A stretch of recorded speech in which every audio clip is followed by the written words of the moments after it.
प्रारब्ध के जो कर्म हैं उनका कर्जा चुकाना पड़ेगा, उससे लाख जतन करने से भी नहीं बच पाओगे।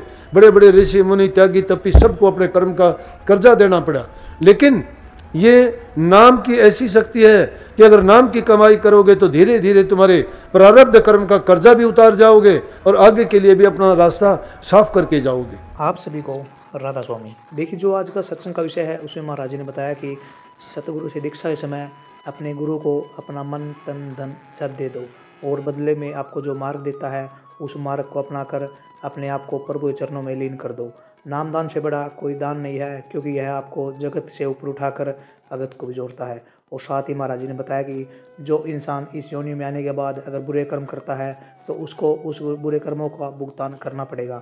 अगर हम इन बुरे कर्मों से बचना चाहते हैं तो हमें सत्संग अवश्य लेना चाहिए, नाम का सुमिरन अवश्य करना चाहिए। तो चलिए आपका कीमती समय लेते हुए सत्संग को शुरू करते हैं। कृपया महाराज जी के प्यार भरे सत्संग को पूरा सुनकर पुण्य भागीदार अवश्य बनिए। राधा स्वामी। ये बातें आदमी को समझ कम आती है, मिथ्या हैं, परंतु जब रोग बीमारी तकलीफ इंसान को लगती है और फिर दुख होता है, जब अकेला बैठा विचार करता है, कोई उसका संगी साथी उसको देखने तक संभालने तक नहीं आता, नहीं पूछता। अरे मतलब की दुनिया है, जब तक तुम्हारा उनका स्वार्थ है, जब तक तुम्हारे से उनके काम निकलते हैं, जब तक उनको तुम कुछ देते हो, कमा के देते हो, तब तक तो तुम अच्छे हो। लेकिन जिस दिन काम कर्ज से तुम बेकार हो जाओगे तो उनसे भी बेकार हो जाओगे। वो भी तुम्हें कुछ नहीं मानेंगे, तुम्हारी बात भी नहीं सुनेंगे, ना तुम्हें पूछेंगे। कैसी हालत हो जाएगी? वो हालत बुढ़ापे की होगी। उस हालत में थर थर काया कांपण लागी, हाल्या जाता जरा नहीं, जिसे बुलावे कड़वा बोले, रांद कटी तेरी मर्या नहीं, जिनका पालन पोषण करे था तेरे उदर को भरा नहीं, अब कुंबे को सिर पर धर ले, भजन हरि का करया नहीं। जो भजन हरि का करते नहीं तो वो क्या करते, फिर रोते पछताते हैं कि हाय मैंने किस लिए करा था, मैं आज देखो मैंने क्या क्या किया। अरे जिस संतान के लिए तुम पाप कर्म करते हो, झूठ बोलते हो, छल कपट बेईमानियां करते हो, अपना धर्म ईमान बेच देते हो और अपने मन को, अपनी इंसानियत को ही मार लेते हो, किस लिए? कि तुम अपनी संतान को सुखी रखने के लिए, उनको अच्छा बनाने के लिए, उनको सुख देने के लिए। उनको सुख देने की जरूरत नहीं। अगर तुम अपनी संतान को अच्छा बनाना चाहते हो तो उनको अच्छे गुण दो, उनको अच्छे संस्कार दो, अच्छी शिक्षा दो। अच्छी शिक्षा और अच्छे संस्कार जिसको दे दोगे उसको कुछ भी देने की जरूरत नहीं, वो अपने आप बना लेगा। लेकिन अगर तुमने उनको कुछ और देने की प्रयास किया वो तो खत्म हो जाएगा। दुनियादारी की चीजें तो खत्म होने वाली हैं, आज बनी है कल को खत्म हो जाएगी। उनको वो चीज़ जो कभी ख़त्म ना हो, सदा के लिए खड़ी रहे। और वो चीज़ें इंसान के सिद्धांत, इंसान की इंसानियत, इंसान के गुण, इंसान का चरित्र, इंसान के संस्कार, उनको वो संस्कार दीजिए। अगर अच्छे संस्कार तुमने नहीं दिए हैं तो यूँ समझो कि तुमने संतान को भी बर्बाद कर लिया है। अच्छी संतान तुमने पैदा कर दी, कुछ भी देने की जरूरत नहीं। बुढ़ापे में तुम्हारी वो हर प्रकार से सेवा करेंगे, तुम्हारा ध्यान रखेंगे और तुम्हें ये महसूस हो जाएगा कि हाँ जो मैंने कमाया किया उसका परिणाम ये है। लेकिन अगर धोखाधड़ी, छल कपट, बेईमानियां करते हो और उनसे तुम अपनी संतान को, परिवार का लालन पालन पोषण करते हो, राम नाम को तो भूल जाइए। आप यूँ समझो कि आपने तो पाप की खेती कर ली और पाप बो दिया और उस पाप का परिणाम बुरे से बुरा होगा, अच्छा कभी नहीं हो सकता। और ऐसा जो करते हैं उनकी तरफ दृष्टि करके देखोगे तो तुम पाओगे कि बुरे कर्म करने वाला एक बार तो सुखी जरूर दिखाई देगा लेकिन अंत उसका बहुत बुरा होगा। लेकिन प्रभु के नाम का जो सुमन करता है उसमें ये गुण है, वो इंसान के हृदय को पवित्र बना देता है।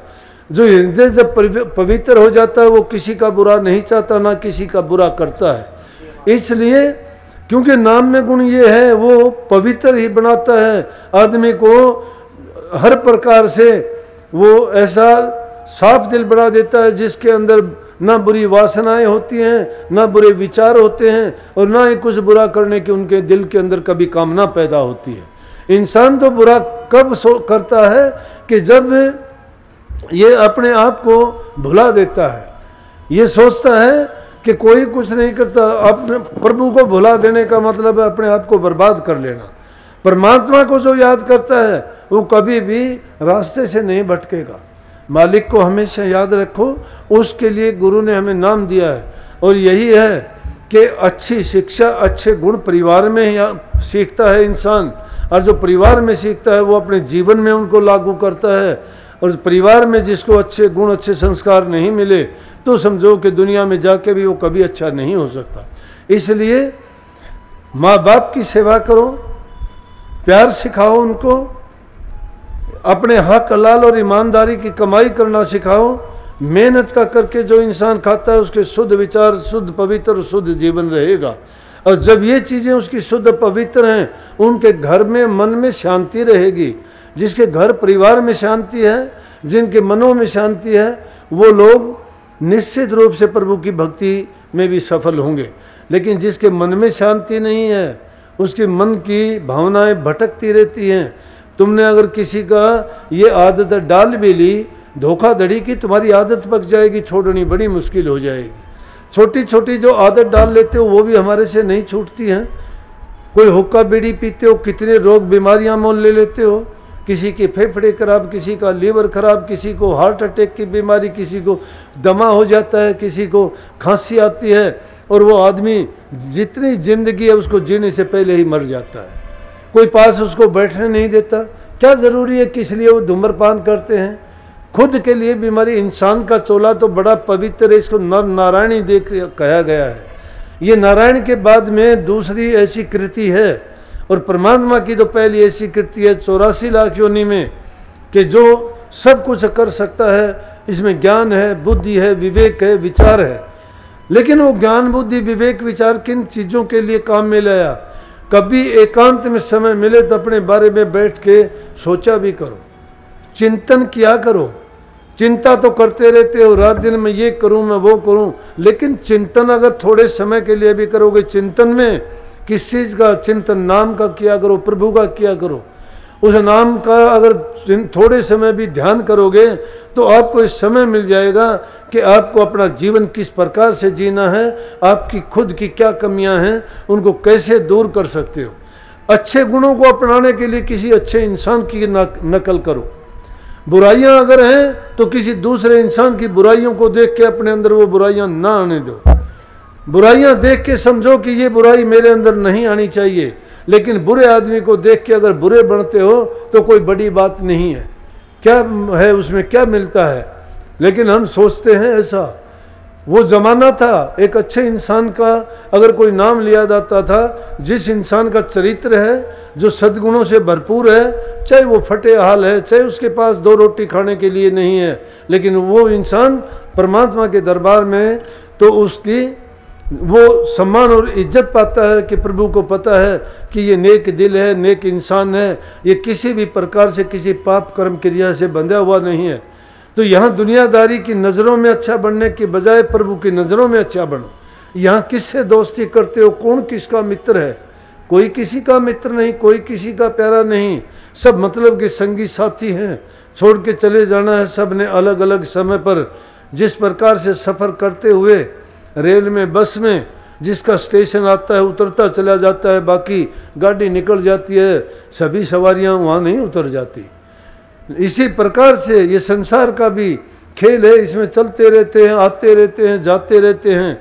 लेकिन यहाँ रहते हुए अगर कोई अच्छे कर्म करके जाता है तो अपने जीवन को बना लेता है, और अगर वो अच्छा नहीं कर पाता है तो समझो कि फिर इस दुनिया में वो धक्के खाने के लिए बार बार आता है, बार बार गंदी मंदी योनियों में पड़ के वो कर्म को भोगता है, सीखता है, चिल्लाता है, शिकायत करता है। किससे शिकायत करेगा?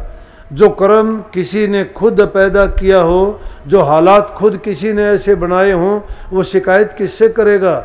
और मैं तो यहाँ तक कहता हूँ कि अगर कोई बुरा करने वाला है तो तुम अपनी आँखों से देख लेना, वो अपने बुरे कर्म का फल यहीं पालेगा। यहाँ पाने से भी पीछा नहीं छूटता है। सजा दरगाह में अलग मिलेगी उसको। यहाँ तो जग में राजा प्रजा डांडे आ गए यम पर तारी। यहाँ तो यहाँ का कानून उसको सजा देता है, और यहाँ से जाने के बाद में वो जो परमात्मा का कानून है, वो नियम है प्रकृति का, उसके अनुसार उसको सजा भोगनी पड़ती है। लेकिन कर्म करने की जीव को आज़ादी दी गई है, कोई मना नहीं करता आपको। कर्म आप कैसा भी करिए, लेकिन ये आप विचारिए कि कौन सा कर्म करने से आपका हित है और कौन सा कर्म करने से आपको नुकसान है। इसलिए संतों ने वो रास्ता बताया है। वो कहते हैं कि ज़रूरत के मुताबिक जो सही कर्म है वो करते चलो, क्योंकि वो हमारी जिम्मेवारी है। वो हमारा कर्म फल का जो भोग है वो हमें भोगना पड़ेगा। प्रारब्ध के जो कर्म हैं उनका कर्जा चुकाना पड़ेगा। उससे लाख जतन करने से भी नहीं बच पाओगे। बड़े बड़े ऋषि मुनि त्यागी तपी सबको अपने कर्म का कर्जा देना पड़ा। लेकिन ये नाम की ऐसी शक्ति है कि अगर नाम की कमाई करोगे तो धीरे धीरे तुम्हारे प्रारब्ध कर्म का कर्जा भी उतार जाओगे और आगे के लिए भी अपना रास्ता साफ करके जाओगे। उससे नाम की कमाई करने से, उसके अभ्यास के करने से होगा। इसलिए तुम हमेशा उस नाम को किस प्रकार से नाम का सुमरण करोगे कि जिस प्रकार से ये पनिहार गागर में ध्यान रखती है। उस ध्यान अपने मन को ऐसे लगाओ अंतर में कि तुम्हारा दुनियादारी के भी काम करते रहो, लेकिन अंदर में आपका मन प्रभु से जुड़ा रहे, उस नाम से जुड़ा रहे, वो याद रहे आपको। और जब तक वो याद रहेगा आपको, आप बुरे कर्म में नहीं जा सकते, बुरा काम नहीं कर सकते, क्योंकि जब भी करोगे वो शक्ति आपको संभाल लेगी, आपके सामने आके खड़ी हो जाएगी। वो ऐसे मर्यादाएं और नियम में आपको बांध के रखेगी कि जब अब करोगे तो आपको वो काम, बुरा कर्म करने से पहले सोचना पड़ेगा। इसलिए नाम, चाहे लाख चीज भूलो लेकिन नाम को ना भूलो। नाम सबको मिला है, नाम का सुमरण जरूर करो, कोई बहाना नहीं। खाने के लिए टाइम है, सोने के लिए टाइम है, निंदा चुगली करने के लिए टाइम है, दूसरी चीज़ों में समय बर्बाद करने के लिए बहुत टाइम लगाते हैं। फिर प्रभु के नाम के लिए आपके पास 2, 4, 10, 15 मिनट क्यों नहीं मिलते? जब ये समय आता है तो तुम्हारा मन में उचाटी क्यों लगती है? जब तुम 2 मिनट के लिए ध्यान में बैठते हो तो दुनियादारी की चीज़ें क्यों आके दिमाग को खराब करती हैं? उस समय में इस प्रकार से सुमरण करो, सब ख्यालात को हटा के, सब बातों को भूल के। बल्कि मैं कहता हूँ अपने आप को भी अगर तुम उन पलों में भूल जाओगे और सिर्फ तुम्हें ध्यान ही ध्यान रहेगा, उस नाम में ये तुम्हारा मन लगेगा, सब चीज़ों से एकदम इस प्रकार से अपना नाता तोड़ लो जैसे दुनिया में कुछ है ही नहीं। जिस प्रकार से हमें कोई चीज़, खाली बर्तन दिखाई देता जिसमें कोई वस्तु नहीं, इसी प्रकार से अपने आप को खाली करके एक सिर्फ नाम में लो लगाओगे। और वो लो जब लग जाएगी और उसमें थोड़ा सा भी, एक दिन भी अगर आनंद आ गया, उसके लिए भटकोगे, बार बार उसको लेना चाहोगे, क्योंकि उसमें बड़ी शक्ति है। इसीलिए कही, नाम जो रति एक है, पाप जो रति 1000। 1000 रति पाप को एक रति भर नाम एक छिन भर में दूर कर देता है। कितनी 1000 भर को एक रति भर, वो रति भर का समय तो हमें नहीं मिलता। सत्संग को पूरा सुनने के लिए का बहुत बहुत धन्यवाद। तो जैसे ही प्यारी साध संगत जी, आपने सत्संग में सुना, महाराज जी ने बताया कि संतों के दरबार की तरफ बढ़ाया गया हर कदम यज्ञ के समान होता है। संत जीव से तन मन और धन की बाजी लगवाते हैं। भक्ति करने वालों के लिए बाजी परमात्मा से ही लगती है। यह एकमात्र ऐसी बाजी है जिसमें हर समय बाजी लगाने वाला भक्ति जीतता है। और साथ ही जैसा ही महाराज जी ने बताया कि अगर हमें अपने जीवन में सुख शांति लानी है तो हमें अपना सब कुछ गुरु को अर्पण कर देना चाहिए, उनके चरणों में दे देना चाहिए, जिससे हमारा जीवन है वो सार्थक और सफल बन सके। तो कृपया महाराज जी की आप इन बातों को अपने जीवन में अवश्य उतारिए और अपने जीवन को सार्थक अवश्य बनाइए। और साथ ही अगर आपको सत्संग अच्छा लगा तो कमेंट बॉक्स में राधा स्वामी लिखकर पुण्य भागीदार अवश्य बनिए। मिलते हैं जल्दी एक नए और बहुत ही प्यारे प्रवचनों के साथ। तब तक के लिए राधा स्वामी।